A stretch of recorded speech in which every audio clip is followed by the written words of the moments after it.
There's also some reports that West Virginia Senator Joe Manchin could be a possible contender in the race. He's currently registered as an independent, but may re-register with the Democratic Party to run for the presidential nomination. Analysts say that Manchin wants to offer a Democratic alternative to Vice President Kamala Harris. Just yesterday, Manchin publicly called on Biden to step down and pass the torch to another Democratic candidate.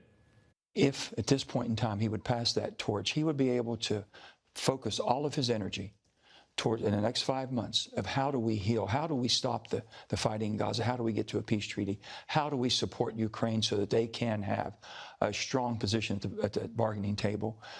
These are the things, and then basically show the rest of the world how the superpower of the world is able to have a transfer of power and do it in the most beneficial way for the whole world to see. Again, it's important to note that while Biden has endorsed Harris as the Democratic nominee for president, it's still unclear if all of Biden's delegates will line up behind her. The Trump campaign released more details about his assassination attempt and provided an update on the former president's health. According to the memo, the bullet struck the top of Trump's right ear and came less than 1/4 of an inch from hitting his skull. He's still experiencing some bleeding, but no stitches were required. Doctors performed a CT scan of his head. Trump will undergo more evaluations in the coming days.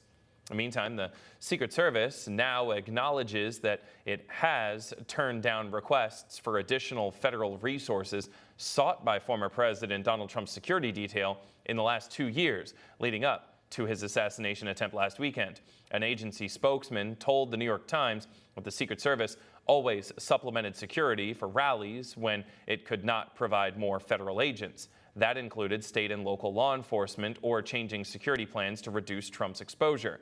The head of the Secret Service is expected on Capitol Hill today for a congressional hearing about what went wrong at Trump's campaign event.